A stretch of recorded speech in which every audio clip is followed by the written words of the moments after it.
વિદ્યાર્થી મિત્રો, ધોરણ 12 ગણિત પ્રકરણ 1 એમાં પ્રકીર્ણ સ્વાધ્યાયની અંદર 7 દાખલા સુધી આપણે જોયેલું.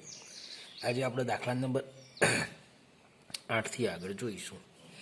8મા દાખલામાં એવું કહેલું છે, x એ આપેલ અરિક્ત ગણ છે. xના તમામ ઉપગણોનો ગણ px વિચારીએ છીએ.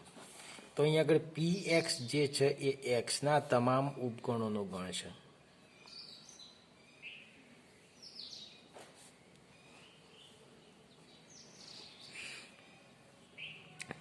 હવે આપણે pxના ઉપગણો a અને b વિચારીએ છીએ.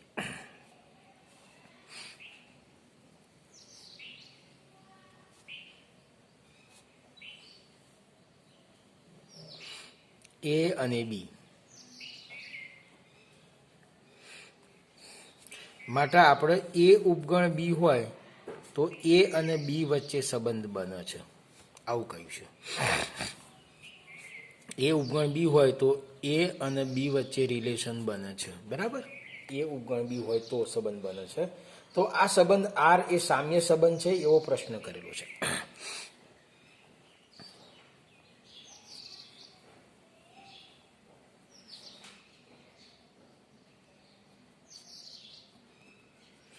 શું આ r એ સામ્ય સંબંધ છે?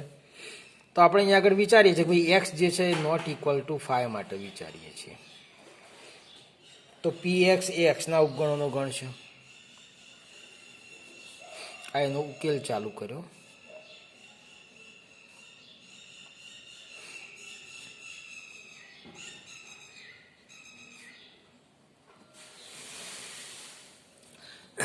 px એ xના ઉપગણોનો ગણ છે. હવે આપણે બે ઘટક a અને b વિચારીએ છીએ જે pxમાં છે. a અને b વચ્ચે સંબંધ હોય તો કહી શકાય કે a ઉપગણ b છે. શરૂઆત આપણે કરીએ કે a ઉપગણ એ હંમેશા હોય.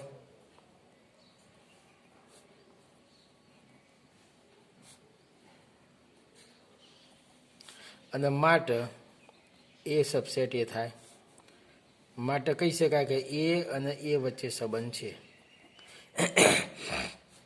માટે સ્વવાચક છે.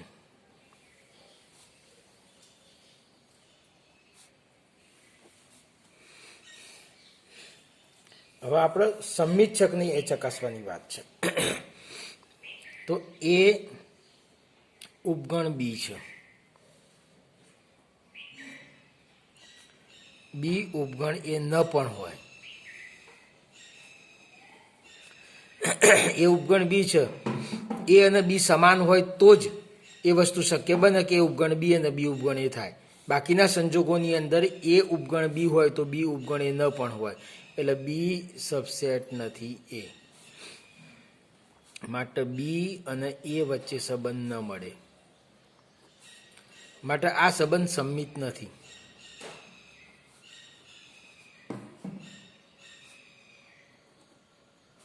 પારંપરિક છે કે એની ચકાસણી માટે a સબસેટ b અને b સબસેટ c છે. એટલે કે a અને b વચ્ચે સંબંધ છે અને b અને c વચ્ચે સંબંધ છે. હવે આપણે a સબસેટ b હોય એનો અર્થ કે એના તમામ સભ્યો બીમાં છે. b સબસેટ c હોય એટલે બીના તમામ સભ્યો સીમાં છે. તો એના તમામ સભ્યો સીમાં હોય એટલે a સબસેટ c થાય. એ સબસેટ સી થાય તો a અને c વચ્ચે સંબંધ મળે છે. એટલે a અને b વચ્ચે સંબંધ હોય, b અને c વચ્ચે સંબંધ હોય તો a અને c વચ્ચે સંબંધ થાય છે. માટે આ સંબંધ પારંપરિક છે.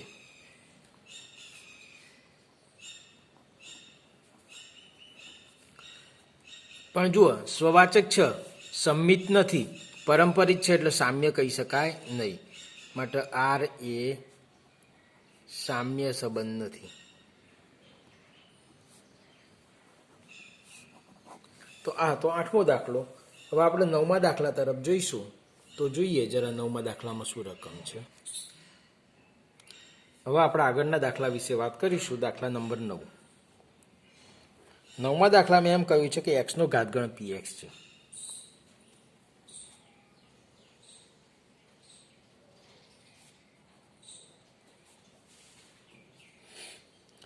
એક સંબંધ આપેલો છે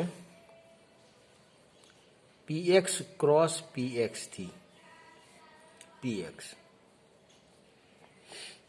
અને સંબંધ છે a અને b વચ્ચેની દ્વિક્રિયા ઇઝ ઇક્વલ ટુ a છેદ b. તો અહીંયા આગળ કીધું છે કે આના માટેનો તટસ્થ ઘટક અને આ ક્રિયાની અંદર વ્યસ્ત સંપન્ન ઘટક એ એક્સ છે એવું બતાવો. એક્સ એ ક્રિયા માટે તટસ્થ ઘટક છે, પહેલું આપણે આવું બતાવવું છે. આ જે એક્સ છે એ આ દ્વિક્રિયામાં તટસ્થ ઘટક છે.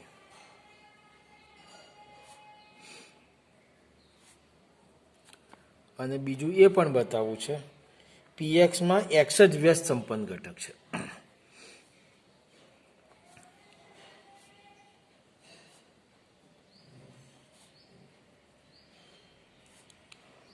બંને વાત આપણે કરવાની છે.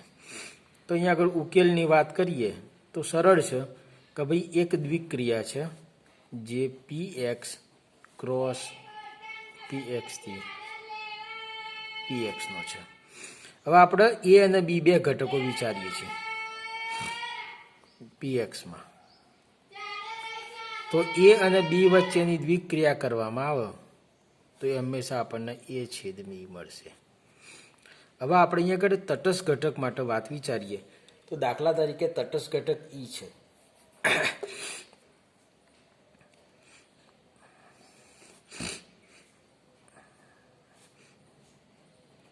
તો આપણે તટસ્થ ઘટક સાથે એની ક્રિયા કરવામાં આવે, એ અને ઈની દ્વિક્રિયા કરો તો જવાબ એ જ થવો જોઈએ, એટલે કે એ છેદ બરાબર એ થાય. તો ઈ બરાબર એ હોય તો જ આ શક્ય બને.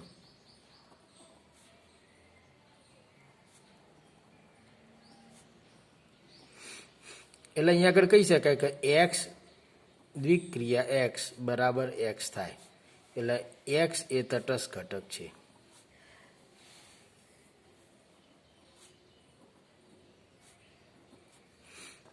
હવે તટસ્થ ઘટક મળી ગયો, આપણે વ્યસ્ત સંપન્ન ઘટકની વાત કરવાની છે. હવે વ્યસ્ત સંપન્ન ઘટક, વ્યસ્ત ઘટકોને કહીએ કે એ બીનો વ્યસ્ત વિચારીએ તો એ અને બી વચ્ચેની દ્વિક્રિયા કરીએ તો જવાબ એક આવવો જોઈએ, તટસ્થ ઘટક આવવો જોઈએ, એટલે કે એક્સ જ આવવો જોઈએ. એટલે અહીંયા આગળ વ્યસ્ત ઘટક માટે વિચારીએ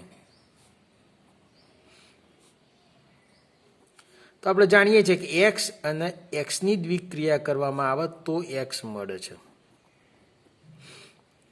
એટલે અહીંયા આગળ આ જે એક્સ છે તટસ્થ ઘટક છે અને આ એક્સ છે ઘટક છે અને આ એનો વ્યસ્ત ઘટક થશે. માટે એક્સ જ એ વ્યસ્ત ઘટક છે.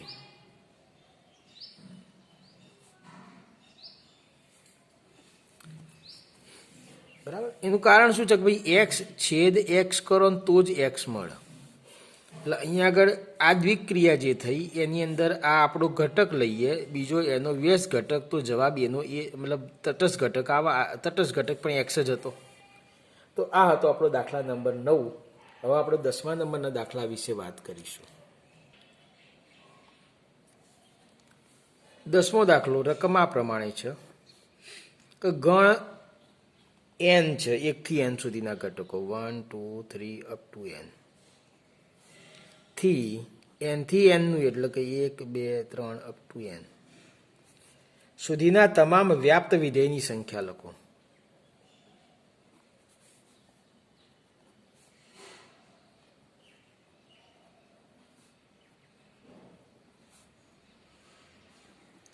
વ્યાપ્ત વિધેય ક્યારે બને છે અને શું બનતું હોય તો આ પ્રદેશ ગણ હોય તો આ સહપ્રદેશ ગણ થાય, અને સહપ્રદેશ ગણના દરેક ઘટક માટે પ્રદેશ ગણમાં ઘટક મળવો જોઈએ. દાખલા તરીકે આ 1 છે તો 1 આમાંથી કોની સાથે સંકળાઈ શકે તો n માંથી કોઈ પણની સાથે.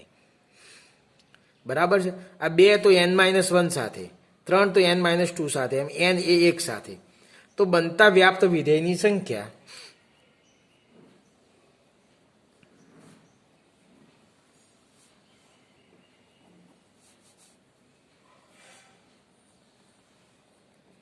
ક્રમચય સંચયની રીતે જોવા જઈએ તો આ 1 છે એ n ઘટક પૈકી કોઈ પણની સાથે સંકળાઈ શકે છે.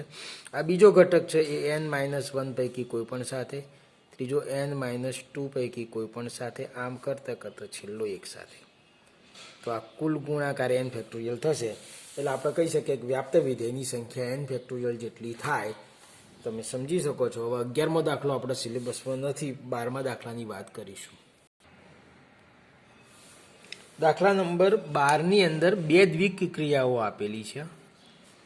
એ બંને દ્વિક ક્રિયા માટે જે સાબિત કરવું છે પણ આપણે જોઈશું. પહેલી દ્વિક ક્રિયા છે એ અને બી વચ્ચેની દ્વિક ક્રિયા બતાવે છે કે માનાંકમાં a માઇનસ બી,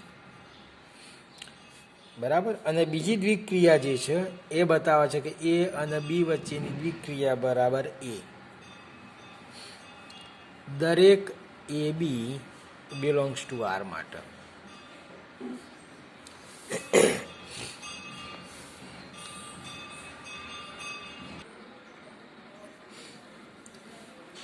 તો જોઈએ આપણે.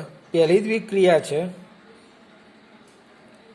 આર ક્રોસ આર થી આર, અને બીજી દ્વિક ક્રિયા છે એ પણ આર ક્રોસ આર થી આર છે. આપણને બતાવવાનું છે, સાબિત કરો કે આ જે દ્વિક ક્રિયા છે પહેલી દ્વિક ક્રિયા એ સમક્રમી છે પણ જૂથના નિયમનું પાલન કરતી નથી.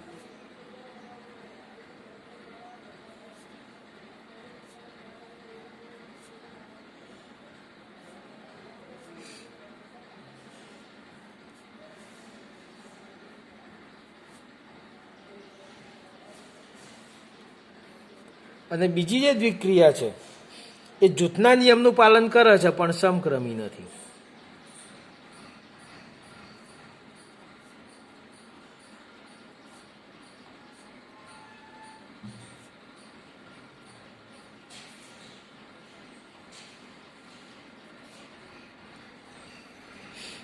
અને સાથે સાથે આપણે એવું પણ સાબિત કરવાનું છે કે પ્રત્યેક a b c belongs to R માટે એ વિભાજનનો નિયમ છે BOC is equal to a પહેલી દ્વિક ક્રિયા બી ઓ એ વિભાજનનો નિયમ. તો સૌથી પહેલાં આપણે પહેલી દ્વિક ક્રિયા માટે સમક્રમી છે પણ જૂથના નિયમનું પાલન કરતી નથી એના માટે વાત કરીએ. તો આપણે જાણીએ છીએ એ અને બી વચ્ચેની દ્વિક ક્રિયા આપણને આપેલી છે માનાંકમાં a માઇનસ બી. માનાંકમાં a માઇનસ બી ને માનાંકમાં b માઇનસ a પણ લખી શકાય છે. અને આ થઈ બી અને એ વચ્ચેની દ્વિક ક્રિયા માટે એ દ્વિક ક્રિયા બી ઇઝ ઇક્વલ ટુ બી દ્વિક ક્રિયા એ થશે. માટે સમક્રમી છે તો દેખાઈ ગયું ભાઈ.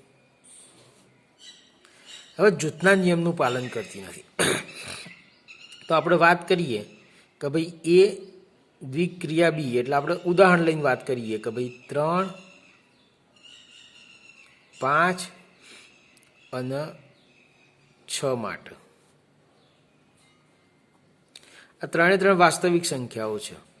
તો 3 દ્વિક ક્રિયા 5 દ્વિક ક્રિયા 6 ઇઝ ઇક્વલ ટુ વાત કરું તો સૌથી પહેલાં આનું સિમ્પ્લિફિકેશન તો 3 ઓછા 5નો માનાંક દ્વિક ક્રિયા 6. 3માંથી 5 જાય તો શું રહેશે ભાઈ? તો કે ભાઈ 2 એટલે 2 દ્વિક ક્રિયા 6 અને 2 અને 6 વચ્ચેની દ્વિક ક્રિયા તો 2 - 6 તો કેટલા થશે? 4. હવે આપણે વાત કરીએ 3 દ્વિક ક્રિયા 5 દ્વિક ક્રિયા 6. તો 3 દ્વિક ક્રિયા 5 અને 6 વચ્ચેની દ્વિક ક્રિયા માનાંકમાં 5 - 6 તો 3 દ્વિક ક્રિયા 1 તો 3 ઓછા 1 2 થશે. તો અહીંયા આગળ સ્પષ્ટ છે કે જૂથના નિયમનું પાલન થતું નથી.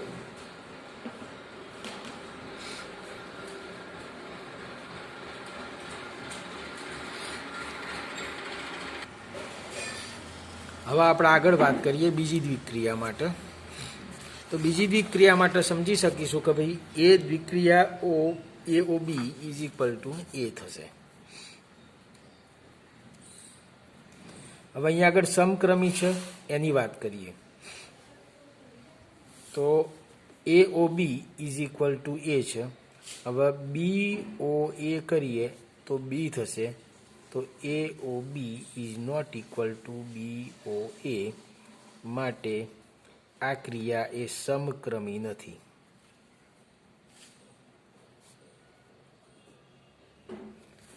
હવે આ ક્રિયા સમક્રમી નથી, જૂથના નિયમનું પાલન કરે છે કે કેમ, હવે આપણે એની વાત કરવાની છે. સમક્રમી તો નથી.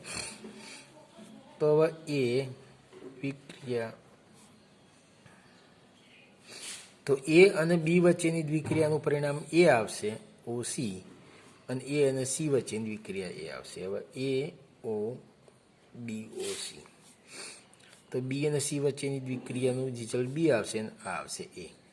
એટલે અહીંયા એ બી વચ્ચે દ્વિક્રિયા o c is equal to a o c, માટે જૂથના નિયમનું પાલન કરે છે. એટલે બીજું પરિણામ પણ સાબિત થઈ ગયું.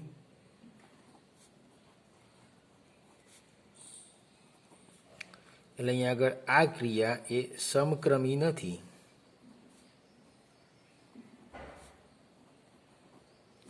તથા જૂથના નિયમનું પાલન કરે છે.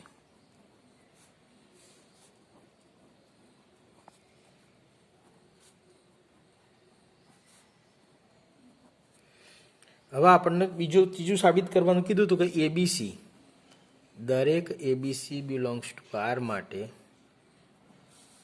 આપણો છે એ વિક્રિયા b o c is equal to, આવું સાબિત કરવું છે કે એ બી ઓ એ વિક્રિયા સી. તો પેલા ડાબી બાજુ લઈએ એ બી ઓ સી, તો બી ઓ સીનું પરિણામ તો આપણને શું મળશે ભાઈ? બી મળશે, અને એ અને બી વચ્ચેની દ્વિક્રિયાનું પરિણામ માનાંકમાં એ માઇનસ બી થશે. હવે અહીંયા આગળ જમણી બાજુ લઈએ તો એ દ્વિક્રિયા બી ઓ એ દ્વિક્રિયા સી, તો અહીંયા આગળ આપણા એ દ્વિક્રિયા બી હોય તો એ પરિણામ મળે છે, એટલે એ પ્રમાણે જોવા જઈએ તો એ દ્વિક્રિયા બી થઈ જશે, અને એ દ્વિક્રિયા બી એટલે એ માઇનસ બી થઈ જશે.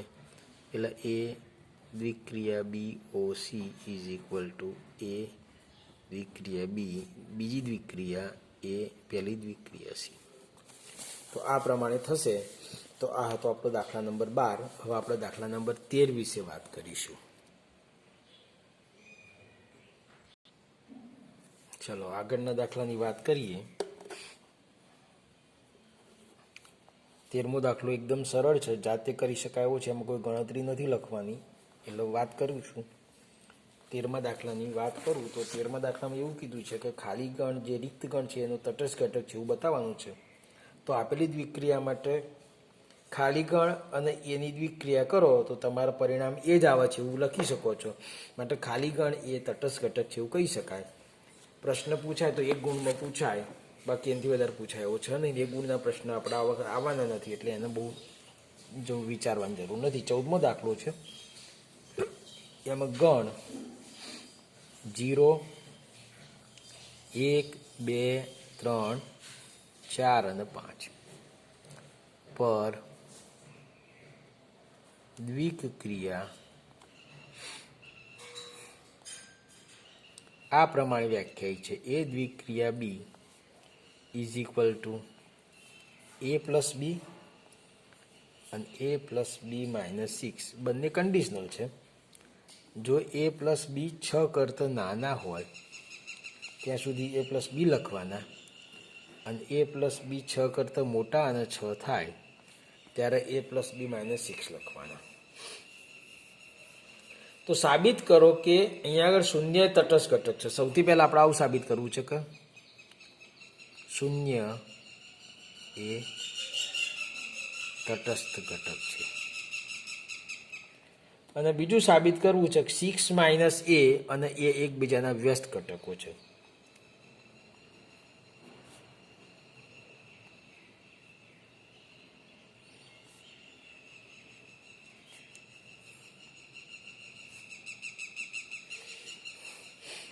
તો અહીંયા આગળ સૌથી પહેલાં આપણે ટેબલ બનાવીશું, એના પરથી આપણને સરળતાથી ખ્યાલ આવી જશે. આ દ્વિક્રિયા છે આપણી.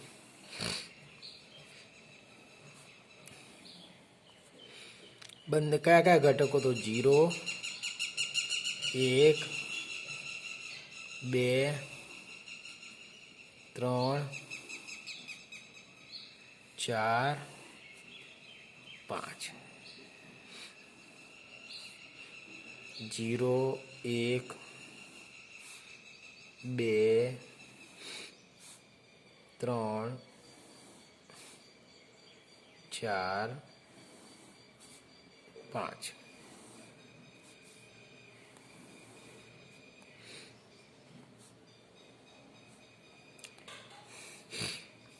હવે અહીંયા આગળ આપણે વાત કરીએ કે એ અને બી વચ્ચેની દ્વિક્રિયાનું પરિણામ જો સરવાળો 6 થી નાનો હોય ત્યાં સુધી સરવાળો જે આવે જ પરિણામ થાય.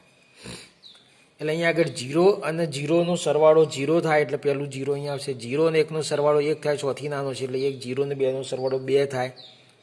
0 અને 3નો સરવાળો 3. 0 અને 4નો સરવાળો 4. 0 અને 5નો સરવાળો 5. બધા સરવાળા 6 થી નાના છે એટલે એ જ પરિણામ મળશે. 0 અને 1નો સરવાળો 1 થાય એટલે 1 આવશે. 1 અને 1નો સરવાળો 2. 1 અને 2નો સરવાળો 3. 1 અને 3નો સરવાળો 4. 1 અને 4નો સરવાળો 5. અને 1 અને 5નો સરવાળો 6 થાય છે. 6 થાય એટલે કન્ડિશન બદલાય, આ શરત આવશે. a + b - 6 એટલે 6 - 6 0 થશે. 2 અને 0નો સરવાળો 2 થાય. 2 અને 1નો સરવાળો 3. 2 અને 2નો સરવાળો 4. 2 અને 3નો સરવાળો 5. 2 અને 4નો સરવાળો 6 એટલે 6 - 6 0. અને 2 અને 5નો સરવાળો 7. 7 - 6 એટલે 1. 3 + 0 તો 3. 3 + 1 તો 4. 3 + 2 તો 5. 3 + 3 તો 6 એટલે અહીંયા 0 થઈ જશે. 6 - 6. 3 + 4 7. 7 - 6 એટલે 1. 3 ને 5 8. 8 - 6 એટલે 2. એ જ પ્રમાણે 4 5 0 1 2 3 થશે. અને 5 + 0 એટલે 5 મળશે.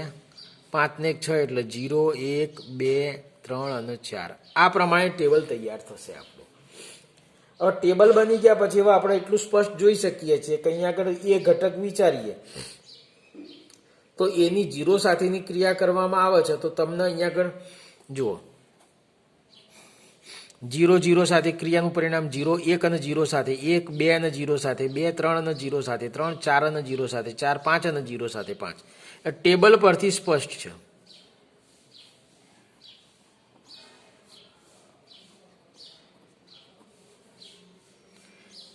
કે એ અને 0 સાથેની દ્વિક્રિયા કરવામાં આવે તો હંમેશા એ મળે છે.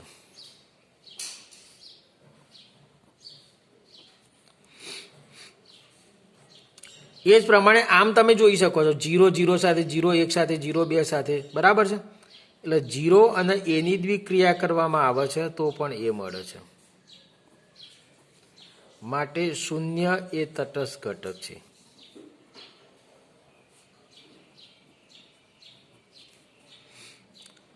હવે બીજું ટેબલ ઉપરથી શું સ્પષ્ટ થાય છે અહીંયા કે 0 તટસ્થ ઘટક છે. તટસ્થ ઘટક ક્યારે આવે છે?